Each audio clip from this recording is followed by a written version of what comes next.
This episode of Toes on the Line is brought to you by Thorne. Thorne has the most extensive line of NSF certified for sport products. To receive 20% off any Thorne product, simply go to my website, CoachGioGrassi.com, and become a subscriber.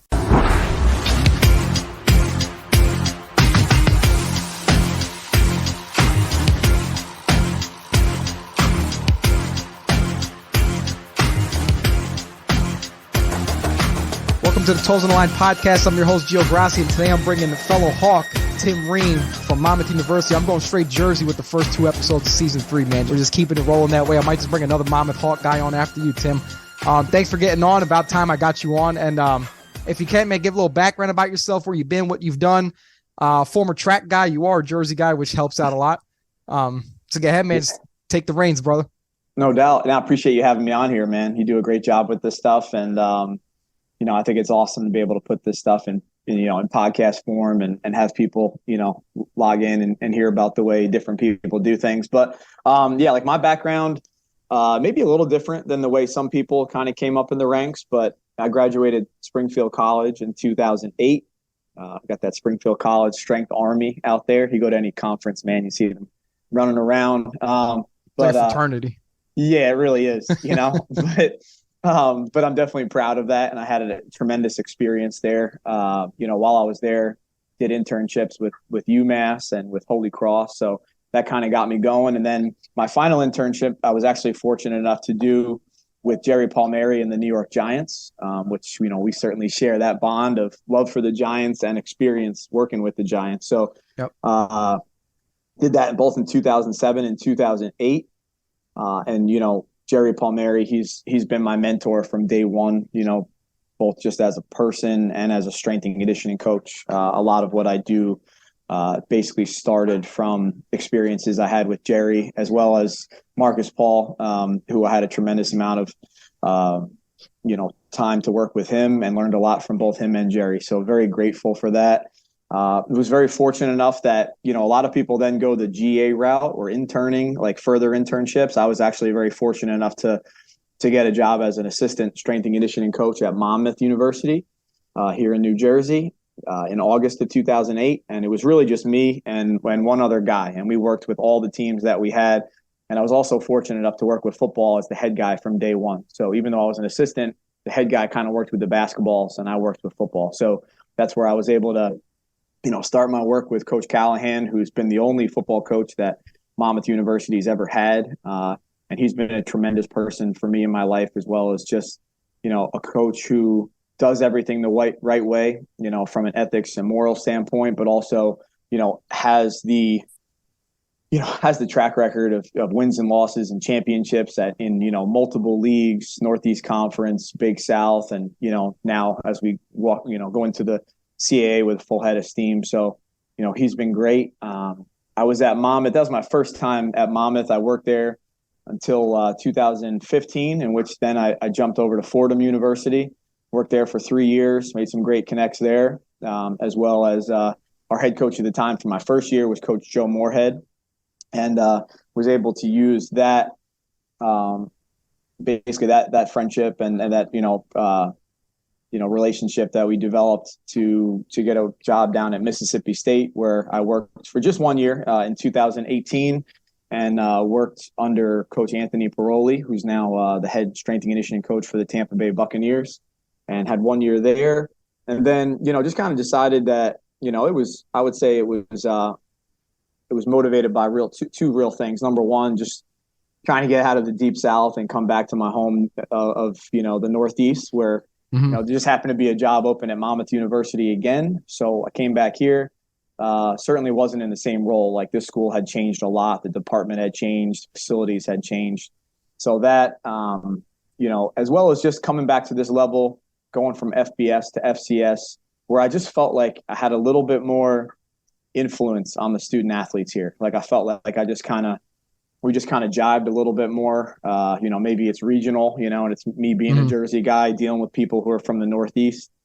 So that was important. And then also just wanting to work with some other sports, like football was great down in Mississippi State, and it was cool to be able to just see how you can just focus on one sport and all the different things that work into, building the student athletes up at that level. But that being said, it was kind of cool to be able to come back to New Jersey and Monmouth University, where I could also work with, men's soccer, field hockey, track and field. Those are some of the teams that I work with now. So it just kind of changed things up a little bit, and I'm really appreciative. And that just kind of takes me back to my current role where, now since 2019, I've been the director of strength and conditioning here at Monmouth, working with yourself and Bree Rubino and Mike Deers and Sarah Hennig. We got a nice staff, and our coaches trust us to do what they have to do to get the most out of their student athletes.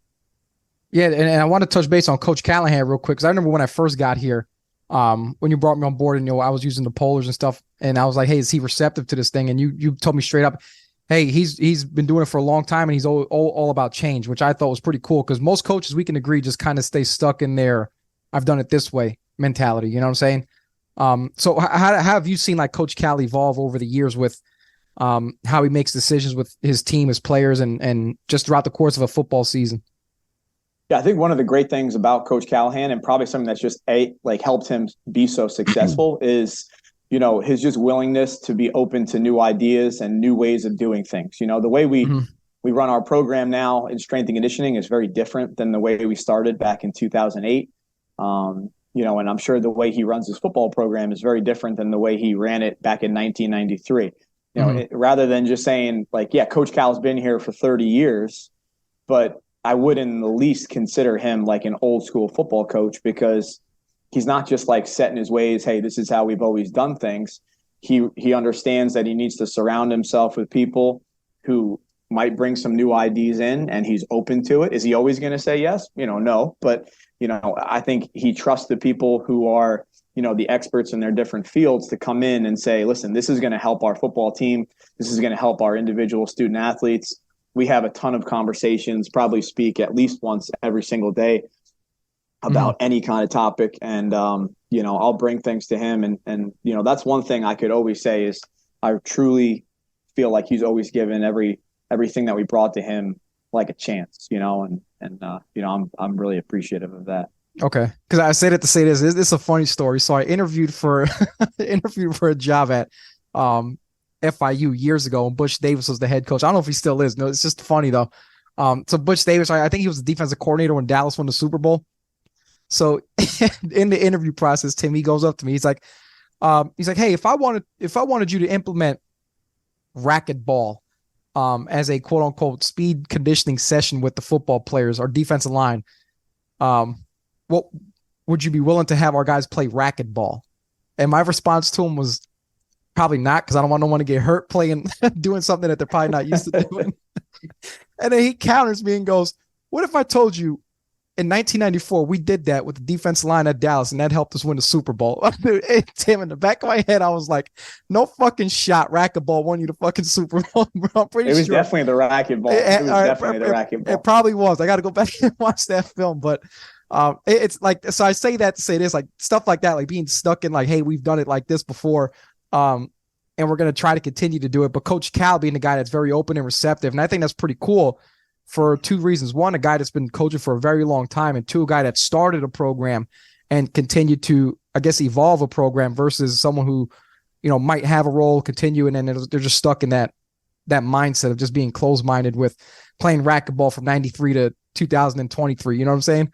Yeah, no doubt. No, the last thing you could accuse him of being is closed-minded. So that certainly helps us. And from day one, from you got here, he's a guy who you can go into his office any time of day. It's very much an open door policy. You walk in there and you can talk to him. So I think that's great, and I know our players appreciate that too. So yeah, and I didn't want to knock Coach Butch Davis because he's a very successful football coach. But that's just, to everyone listening, that's just an example I wanted to give, and it's a pretty funny story too. So maybe go out and play racquetball with your D line. You might win a conference title or something like that. But was that the reason you didn't get the job at FIU? Might have been. So for all you young strength coaches out there watching this, if a coach asks you to implement racquetball, just say yes, and then maybe change it a couple months in. Just agree with the head coach, man, and then do what they want. I'm kidding, but so I wanted to dig into the meat and potatoes because I've been what's it called, marketing it. I've been broadcasting it. I sell it. I sold it. I want to. I like to say we put our stamp on the country that we are the fastest FCS team in the nation. I want to say team, but we can probably say that there's some FBS teams that are high flyers that are probably a little more faster than us. But needless to say, Tim, I wanted to bring you on here to talk more about your approach to, your philosophy with the football guys, this whole past off season, summer training, strength, the speed, the dynamic strength stuff, because everyone does it differently. There's coaches out there that just stick with the strength, the heavy weight lifting throughout the year, versus I've been with you this is my first off season. Previously is going into my second. And the way you've done it has been completely different. I mean, you mix in a lot of dynamic work, speed work, strength, heavy day work, and it's like super undulated because it varies. For example, like when I program for my baseball team, we're probably doing the same thing for 4 straight weeks versus what I see what you do with football. It's like, hey, we might do something for 2 weeks, and then for another 2 weeks, we're doing band stuff, we're doing chain stuff, and then we'll go back to some heavy strength stuff. So if you just want to spend time talking about like your thought process behind developing like an explosive athlete and the nature of football. Yeah, so I would say like one of the great things about football is that the athlete that you have to produce does vary so much in like the needs of the sport. And, and I always say to any person who's starting out working with a sport, it's like just observe the sport, see what the movements are, try to understand what the energy systems are. And the thing with football is that there are so many different movements. It certainly varies a lot position to position. And then the energy standpoint, like that varies as well too. Like a lot of people think of football as a speed and explosive driven sport, but then you could also make the case that the aerobic system is the most important energy system for a football player, So right. There's just so many different buckets that you have to constantly fill with a football player. And then, even further down the line, you talk about like residuals and understanding how often you have to pour a little bit into each of the buckets before that bucket starts to run dry. But, without overcomplicating it too much, like as we work into our off-season program, we're going to, set a solid aerobic base because, I think everything feeds off of that. And, we're going to start out next week and get some, some tempo runs in and things like that. And certainly with a sport where there's so much, repeated sprints, you're going to need to have that aerobic base as well. But, we certainly hang our hat on our speed development here. I mean, personally, I played both football and ran track as a sprinter. So, I saw what it did for my game, and I just see what it does for every position. I don't care what position on the football field you have. If you run fast and if you're faster than the opposition, that's going to give you a significant advantage, and I don't think it's just for let's work on our speed as we get closer to spring ball or as we get closer to the fall season. Like, I think it's important to sprint year round, just to have the speed. And also from an injury standpoint, talking something specific as hamstrings, you sprint and you expose the tissue to rapid velocities, it's going to build a more robust muscle. And I think you're more, less likely to pull a hamstring or have soft tissue injuries, and I think, our data has shown that, we're very data driven. I mean, you do an outstanding job of staying on top of all the data, and we're open to, what it tells us to do. And I think what it does continue to tell us to do is place a large focus on sprinting year round, and like I said, we're going to start out, we're going to build that aerobic base, but I would say that by week 3 or 4 into our program, we are going to start, working on some starts, 10-yard starts, 15 yards, where it's, max acceleration and working on our form as far as that goes, and that certainly carries over, having the speed development in the weight room, and we've partnered up with Gym Aware, having the flexes on there, and we're going to certainly use that with, our squats and our bench, having a dynamic effort day where, certainly max strength is important, but we also do a ton of dynamic effort with the chains and the bands and things like that, because I just think it helps build a more, robust athlete and, a versatile athlete and, both performance and injury prevention. I think it's huge with that. No, that definitely is. And I love the approach that you took this past summer, especially adding like the light pogo hops in the warm up and stuff like that. I actually just did like a solo podcast episode. And one of my emphases at the end was about just having the warm up. And I think one of the key things that you did this past year was implement 2 new things into the warm up. One of them being the isometric bridge hold. An exercise like that pays its dividends over time, especially like an isometric hamstring hold, which you read a lot about with isometric training and what it does for, tendon health and ligament, muscle health over time, especially with higher speeds. I thought 1, that was key. And 2, just having those single leg pogos. Our guys hated them. hopping 20 yards with him, but I thought those were two. Especially the linemen. They hated him too. Oh, yeah, They 300 certainly plus hated him. pound on one leg. Shoot.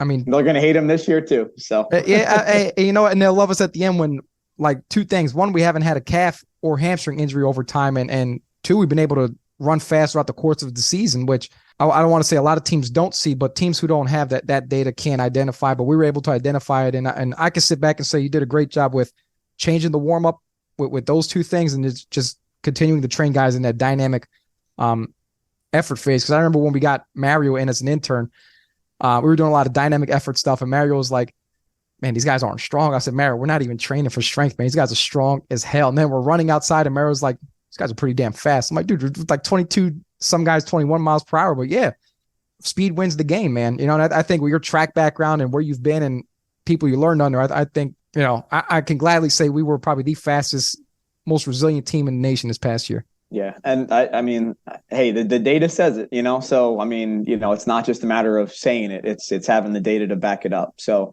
you know, not only did we appear on film and with our own eyes on defense, we ran people down, you know, all season long, and on offense, we had a lot of guys who, you know, they certainly. It's not like they came in and they were super slow, but you know, we continue to develop our guys, and on offense, we ran away from a lot of people this year, you know, at a lot of different positions, you know, everywhere from running back, wide receiver. And like, as I mentioned, that defense, just running people down. I think that's important. So, you know, and certainly at different positions, you know, it's important to be strong, but, you know, you have your skill guys, positions like wide receiver, like speed is super important, you know, and ability to change direction. So, you know, different positions are going to have different KPIs, and, you know, we can talk about that for a long time. We literally just talked about it yesterday, you and I, about just identifying things that we can train that are going to help specifically that person, you know, in their position. You know, O-line, D-line, that's going to be a little different. But that being said, we're going to train speed with them as well. Right, definitely, because you got to come off the ball quick. You know, D-line, you got to watch that ball come off when it's snapped. O-line, you got to move once the ball snaps. So, I mean, it goes both ways, and from the closest to the football to the guy the furthest away. But I kind of wanted to pick your brain a little bit because I'm with you in the office. I see what you put up on the whiteboard. You know, it's like a huge roadmap to success. And if you just want to touch base on like your thought process and what goes into, you know, developing that summertime speed program with the guys, speed and agility. I mean, I think, you know, like I said, we're going to start out with more of an aerobic base, but we do try to get into that by, you know, the beginning of February with more speed development. And a lot of it is just, you know, starting out with short distances. But I mean, the number one rule that we always say, you got to run fast, right? Like people and coaches get it all twisted saying, hey, we got to be faster, but then not allowing an athlete or a coach to implement true speed work, you know? So I think there's two things that are super important. Is number one, you have to make sure that they have that maximal intent to run as fast as they can whenever you're doing your speed work. And you have to allow them, number two, to be fully recovered, you know? And I know that like a lot of coaches and especially young coaches will struggle with this where, you know, coaches will tell them, hey, I need my team to be faster. And then they're like, there's too much standing around, you know, there's too much standing. It's like, no, you got to allow them to recover, you know? And one of the things that I always like to do is just say for every 10 yards that we sprint, we're going to rest 1 full minute, right? So if you're doing 15 yards, you're resting a minute and a half, 20-yard sprint, 2-minute rest. You know, that's just kind of been a you know, a pretty solid rule that we followed. And I think it helps with the decrease in amount of injuries, you know, because I think if you're sprinting guys for speed purpose and you're not allowing them to recover, you know, that's when you see some more of the injuries tend to pop up.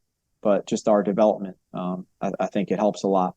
But, you know, it's a matter of, you know, we'll do a lot of linear speed to start, and then we'll change it up. Like I know a lot of the strength world is around these like curve sprints and whatnot now. Like we'll certainly implement that. We implement a lot of, you know, resisted sprints in our program. So, you know, not a lot of heavy weight, but we'll do the, you know, the 10s or 10s and 5s or maybe 20 pounds of resistance for a speed sled day.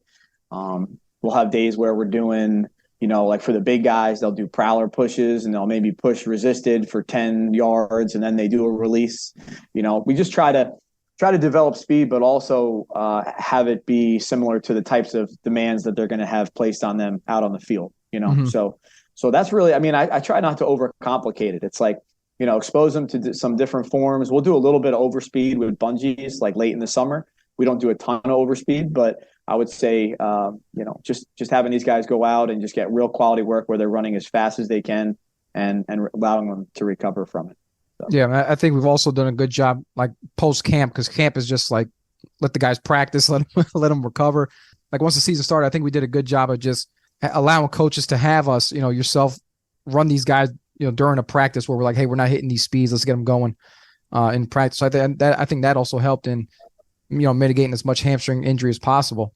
We had guys that pulled hammies in the summertime. It happens. We had starters pull hammies in the summertime and they come back full go and they haven't pulled anything again. So I just want to make that clear that everyone, hey, we didn't have a full calendar year with no injuries. We had some, but our guys bounced back and they've just been resilient since. Yeah, and I think we would definitely choose, like, let's definitely risk exposing them to too much in an off season or a preseason program versus be too scared to run guys fast, and then all of a sudden camp and the season comes along and people are popping hamstrings left and right. So it's kind of a tough pill to swallow early on. Like, I'm sure in these next couple of weeks we'll deal with some people who just haven't trained as much as they should, and we're gonna kind of see some of that stuff pop up. But then as we train them further and we build a more robust athlete like that, the likelihood of that happening is going to be significantly less, But you even talk about the season, like you certainly do a great job of staying on the numbers, letting me know, hey, this guy hasn't hit 95% of his max speed in over a week. We need to make sure we get on this guy during practice, before practice, whatever it is, so that, we're able to feed that. I mean, we know that speed is the first thing that you lose when it comes to like residuals, right? Like you keep your aerobic strength for, I think it's like 30 plus days or whatever. But that speed, if you don't touch on that speed within a week, you're going to start to get slower, right? And you leave yourself open to get hurt, right? So our coaches, once again, going back to Coach Cal and how willing he is to listen to us, like we get out there and we'll have a period 4 where we can go take the offensive line and do some speed work with them, or DBs. Me and you are running around all over the field, just making sure they get that exposure to high speed. And then, like I said, we've seen that the injuries have gone way down. So that's certainly, is it the number one thing? No, but there's the way we train our guys in the weight room, the way we tell them to recover, and also implementing that speed during practice. I think all of that comes together to decrease the likelihood of injury. So. Yeah, and I would say the one of the great things you've done, you said the word earlier, you haven't been scared to allow guys to open up and run at full speed, where a lot of places they don't want them to, for the simple fact that, hey, we might pull a hamstring, we don't want. But we've done curvilinear linear sprints up to from the goal line to the 50. I'd say it's like a 50-yard open run. Flying 20s where guys would maybe build for 10, maybe build for 20 and then hit it for 20. So, and some of our guys go like beyond 60 yards with that just to try to hit a top speed and beat out a guy. But yeah, we haven't had, I'd say we haven't had much fear, or you haven't had much fear in just exposing guys into distance with great speeds, which you wouldn't really hear about that around the country unless it's a track program. You know what I'm saying? Mm-hmm. Like most guys. Yeah, I mean, I'll say maybe I internalized it and I'm a little nervous on the inside, but you got to expose them in a training setting, because I mean, shoot, we had running back like Owen Wright took a ball 99 yards to the house this year, right? You have guys who could return a kickoff return, or wide receivers, Jaden Sheridan with any number of his long runs, right? Like you better expose them in a more controlled environment to these speeds, because on Saturday they might find themselves with a whole lot of green in front of them, and they got to go, so they're not going to be like, I'm only going to take this 50 because Tim never ran me more than 50 yards. Like they're going to the house. So, that's something that we have to certainly expose them to. Yeah. Especially with a guy like Owen Wright, what was he, like 220, 215? Yeah. 99 yards. You watch the tape, man, that guy just separated, but then we had two guys catch up to him. So it's like, shoot, his own guys, not the defensive guys. Yeah. His own guys, quarterback and receiver, which is pretty funny. But it was great to see that, because before that one, everyone was like, Owen Wright, he's just a goal line back or whatever. And then he took 99 yards to the house. And it's like, don't call him a goal line back no more. Right. I also say some of the tempo running that you do, or that you have installed for the summertime, kind of like, what's like your thought process behind that? Because it's something I'm new to, being exposed to tempo running of that great distance. Like we'll go hundreds, we'll go 80s with the guys. Like what's your thought process behind that? Or like, where have you done that before? Because most of the stuff I've seen and done is mostly like 30 to 50 yards. You know what I'm saying? Mm-hmm. Yeah. I would say we did a good amount of that down at Mississippi State, where we would do a lot of tempos with the guys. Mm-hmm. And, a lot of it was just focused on like, hey, have these guys run like 70, 75%.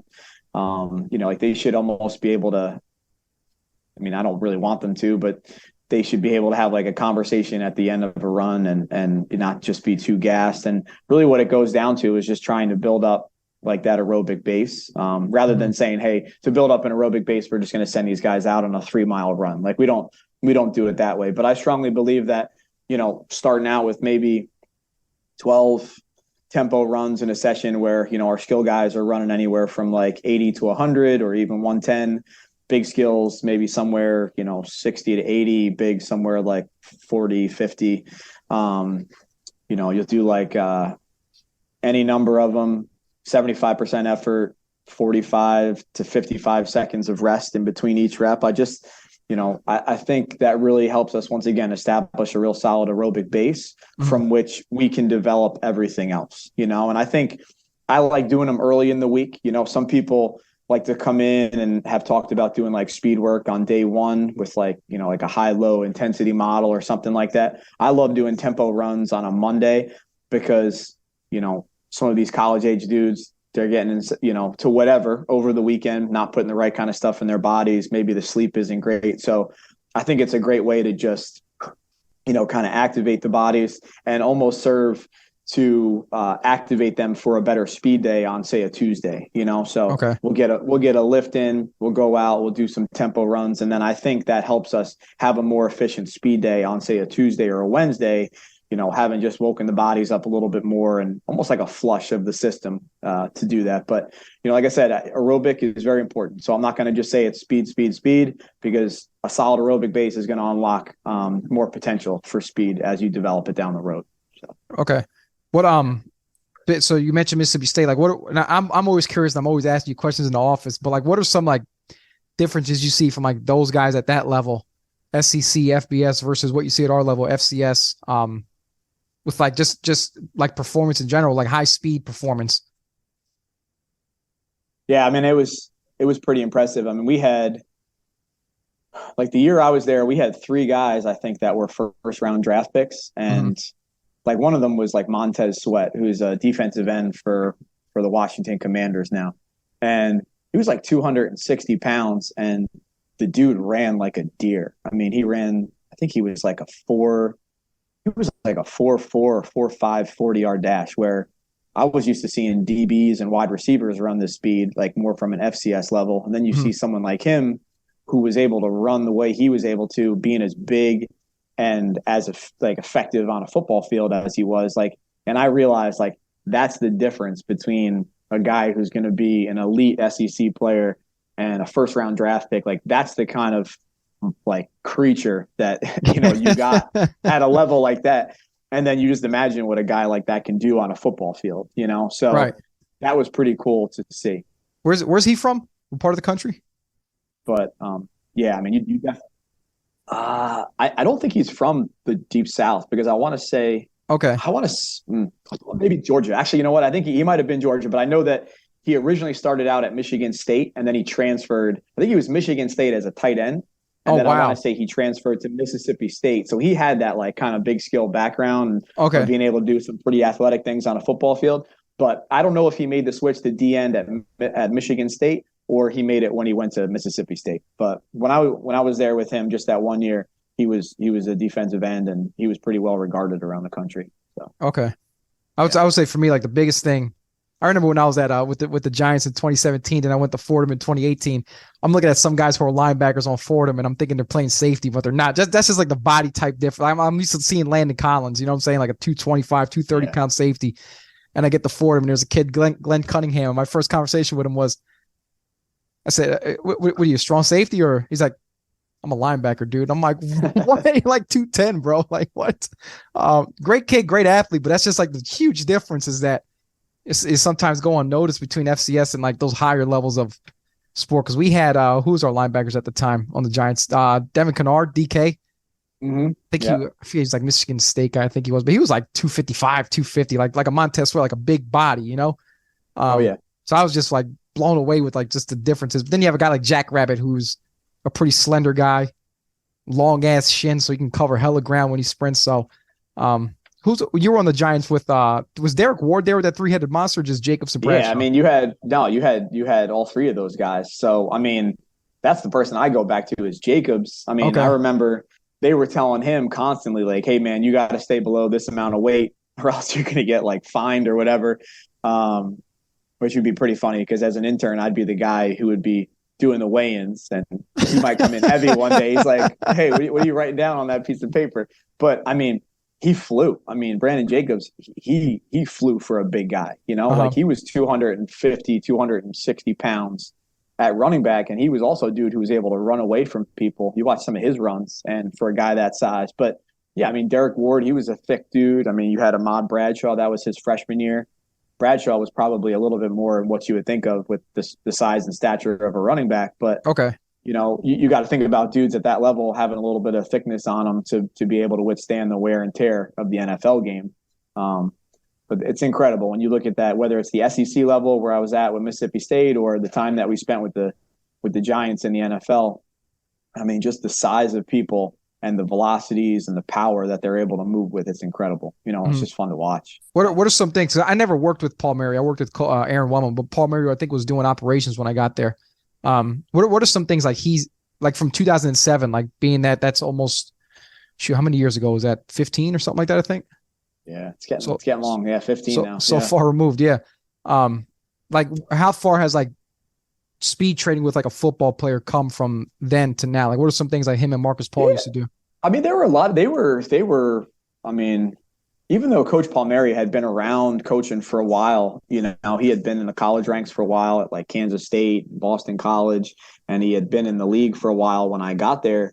He was still very much up on speed training and different methods of doing that. Like I know, a lot of the stuff that we do, we were still doing back with the Giants. Whether it was towing or he had like the big guys use those big wooden loaded. They weren't prowlers, but they were like these wooden sleds that you would just stack the 45s on. So just I guess kind of like an earlier version of a prowler. But yeah, no, we were doing that. We would do some overspeed. He had some different types of overspeed devices that we would use, and then things like that. And then in the weight room, I mean, we use more like the current VBT with gym aware or whatever. He would use Tendo units. So we would do like a speed bench day at the end of the week. We did speed squats and things like that. So, that's kind of, I didn't know those were. Yeah, I didn't know those were popular back in 2007. The VBT units and stuff. Yeah. I mean, it was like the Tendos, like the thing that we have versus the Tendos is like the Tendos go and you just see what it says, but it doesn't dump into a database. You know what I'm saying? Like we have you got to write it down. And now we have like them hooked up with the Coach Me Plus. So that automatically, we have the API that dumps it right in there, which is awesome. But yeah, otherwise it was a matter of just looking at it and writing it down. So, but they did a lot of speed work in the weight room with velocity-based training. So who was their go-to guy? No, I mean, I would say, at that point in time, he did follow a little bit of what Brian Mann was doing. I mean, I'm sure Coach used, some of the Louis Simmons stuff and Brian Mann, but a lot of it was also just like, he would implement it, see what the results were, and then from there kind of decide if it was something worth keeping or not. So like in 2007, I was in college. So like I didn't hear about like velocity-based training units. I didn't know about Tendos. We didn't do any overspeed stuff. We did a little bit of resisted sprinting, but we didn't really do any of that stuff, that you were doing with the Giants. So to me, that sounds like, you guys were like way advanced, way ahead of the curve at that point in time, which is pretty damn cool. When you were you ran track in college or just high school? Yeah, you did. Okay. Yeah. So I did it. I did like 2 years of football in college and 4 years of track and field. So. Okay. Were you guys exposed to that in training too, or no? We did a little overspeed work. And yeah, we did resisted sprints. Like we would take sleds out to the track and stuff. I was a little bit more like 200, 400, but I know that, it was still very much a part of what we did. Just different ways to develop it rather than just running different distances around the track. We would do a lot of hill sprints. Like that was a big thing for us, which is probably one of the toughest things that we work with here at Monmouth. It's so flat since we're so close to the ocean. Yeah. It's hard to find a hill around here. So we have to do a lot of bar resisted sprints with sleds, whereas other people can go out and run the hill. Mississippi State, we actually had a hill built on the side of the weight room because it's really flat there. But that was pretty cool. We had like a turf hill that was just down the side to get that exposure. So, okay. What do you think like running stairs and stuff like that is like pretty reciprocal to running hills or not really? I think it's like maybe better than nothing, but the problem is sometimes you're so worried about just like landing your foot on the stair and it goes back to what we talked about earlier, like just having that unhinged burst of 100% speed. Sometimes I think you're being a little careful on a bleacher or a stair. So I don't know if you're really getting the same amount, but it's going to work that stride length that you're trying to work on. So it's not bad. Okay. Well, Tim, as I kind of want to start wrapping things up, I was going to say, before we leave, I kind of want to leave you with one question. If you weren't a strength coach and you can't say teacher, you can't say physical therapy, you can't say like the corny shit that people typically say on this damn show. I hate it. I'm not going to do that. Right. If you weren't a strength coach, what else would you be doing? I would say the two things that I would potentially be doing is number one, maybe like sports journalism. Like I always liked writing early on. I remember starting in like 6th grade. I just enjoyed writing, and that was something that I thought I was going to do for a while. And then marine biology was also something that I was always very interested in, which it's so cool working here at Monmouth, being close to the ocean. And, ever since I was young, I always liked marine biology and swimming with sharks, and cage diving with great whites is like the number one thing on my bucket list. So, maybe I'll still be able to do that someday. But those would be the two things. Yeah. Tim goes snorkeling in the summertime after speed training sessions. So right down the street. Well, listen, I'm excited to see what the year unfolds into. Hopefully we continue to run faster, and just dominate the CAA, man, and then take this thing, go win a national championship, hopefully. No doubt, man. Well, and as always, I appreciate very much everything that you bring to our program. I mean, I certainly wouldn't be able to do what I do with football and, a lot of the other sports that you work with, the baseballs, the swimmings, like you do a ton of work with them. And, since you've gotten here, you've elevated our program across the board. So, very appreciative for everything you do and everything you bring to help elevate things to the next level around here. I appreciate that, man. Kind words, man. You didn't have to say all that, but kind words, man. Appreciate it. But Tim, listen, I appreciate you getting on here, man. We're gonna have to touch base again at the end of the semester before the summer kicks off, just to kind of dive into what we got going on for the summer, man. No doubt, man. Appreciate you having me on here.